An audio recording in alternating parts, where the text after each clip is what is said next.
Samajwadi party के राष्ट्रीय अध्यक्ष अखिलेश यादव आज अम्बेडकर नगर पहुंचे। समाजवादी पार्टी के वरिष्ठ नेता विशाल वर्मा के यहाँ एक निजी कार्यक्रम में अखिलेश यादव के पहुंचने पर उनके ऊपर पुष्प वर्षा कर जबरदस्त स्वागत किया गया।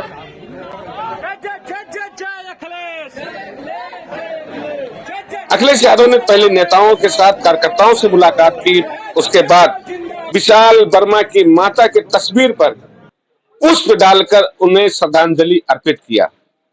मीडिया से बात करते हुए अखिलेश यादव ने साफ तौर से राज्य सरकार और केंद्र सरकार पर जमकर हमला बोला। उन्होंने संभल पर बात करते हुए बताया कि उत्तर प्रदेश उपचुनाव की गड़बड़ियों को छिपाने के लिए संभल की सोची समझी रणनीति का हिस्सा है। आगे क्या कहा अखिलेश यादव ने, आइए हम आपको सुनाते हैं। शासन की ताकत से और वोट को डलवा करके अधिकारियों के माध्यम से जो चुनाव जीता, उस नाकामी को छिपाने के लिए इन्होंने दंगा कराया है। अगर सर्वे की बात थी, जब पहली बार सर्वे हुआ तो किसी को आपत्ति नहीं थी, सबने मिलजुल करके सर्वे कराया। दूसरी बार जो सर्वे हुआ उसके बाद जो अफवाह फैली जिसके कारण इतनी बड़ी घटना हो गई, पूरा दोष और अगर कोई जिम्मेदार है तो वहाँ का प्रशासन जिम्मेदार है। और अगर ये होर्डिंग, जुर्माना, उनके नाम जारी करना, तो कम से कम भारतीय जनता पार्टी को उनके भी नाम जारी करने चाहिए जो सर्वे के समय पर भारतीय जनता पार्टी के नारे लगाते हुए भारतीय जनता पार्टी के समर्थक सर्वे के समय गए थे। कम से कम उनके नाम तो जारी हो। दोषी वही लोग भी हैं, क्योंकि सर्वे की टीम के साथ भारतीय जनता पार्टी के लोग कैसे जा सकते हैं। ये दिल्ली लखनऊ की लड़ाई है। दिल्ली लखनऊ की जो लड़ाई है उसमें आम आदमी पिस रहा है, जनता पिस रही है। और लखनऊ वालों को ये पता है कि कभी दिल्ली वालों ने भी इसी तरीके की घटना कर करके दिल्ली तक पहुंचे थे। आज लखनऊ वाले भी उसी रास्ते पे चल रहे हैं। अब देखना यह है कि राज धर्म कौन किसको याद दिलाता है।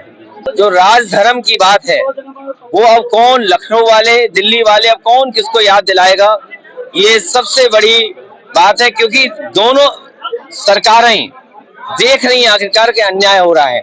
और आपको याद होगा जब बुलडोजर रोका गया तो जुर्माना सरकार को देना पड़ा।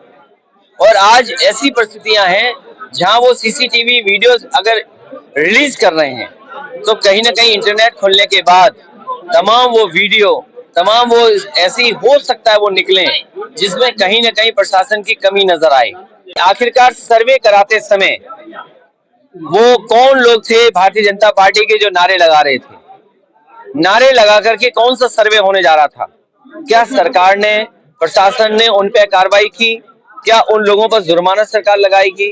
क्या जिस तरीके से गंभीर धाराएं लगी हैं उन पर भी वही गंभीर धाराएं लगेंगी? आप सांसद पे, विधायक पर मुकदमा दर्ज इसलिए कराना चाहते हो क्योंकि वो आवाज ना उठाएं। और जितने लोगों की भी जान गई है सब पुलिस की गोली से जान गई है। कौन नहीं जानता इस सरकार में पोस्टमार्टम के समय क्या नहीं हो जाता है। यहाँ पर यह भी है कि पोस्टमार्टम में दबाव बना करके डॉक्टर्स पर रिपोर्ट बदलवाई जाती हैं, तो प्रशासन क्या नहीं कर सकता है। और फिर ये जो लोग अधिकारीगण हैं, इनका जरा बैकग्राउंड देखिए, आप कौन लोग हैं अधिकारी।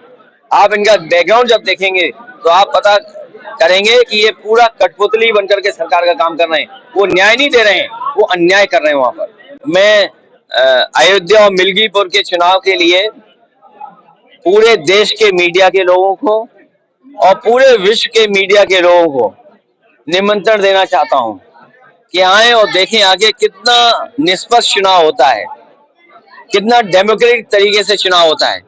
कम से कम पूरी दुनिया और देश का मीडिया देखे कि भारतीय जनता पार्टी कितने ढंग से चुनाव कराती है।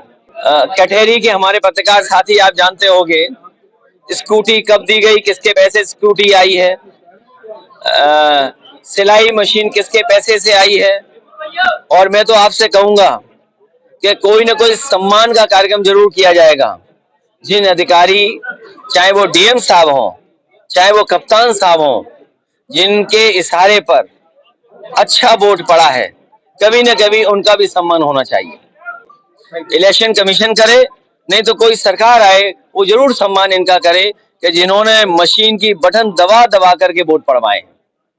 नहीं, मैं तो ऑफर अभी भी जारी है, अगर उनकी इच्छा हो लाल टोपी पहननी हो तो लाल टोपी पहन लें, और अगर कमल लेकर के घूमना है कीचड़ में तो वो भी घूम लें। भाजपा संविधान से नहीं चलती है, भाजपा मन विधान है उनका, वो मन विधान से चलती है।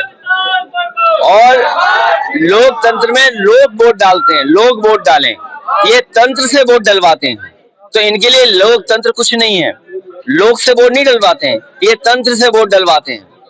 और 27 में उसकी तैयारी हम जनता को करनी पड़ेगी।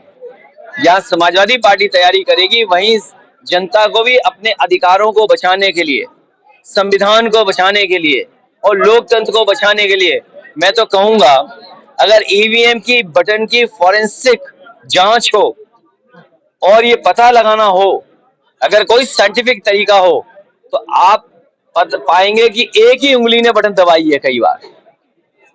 देखिए 27 दूर नहीं है, 27 में बहुत से लोगों को जाना। ये जो दंगा हुआ है, मैंने आपसे कहा ये दिल्ली लखनऊ की लड़ाई है। लखनऊ वाले दिल्ली जाना चाहते हैं, जो कभी दिल्ली वालों ने रास्ता अपनाया था दिल्ली पहुंचने का, वही रास्ता अपना रहे हैं।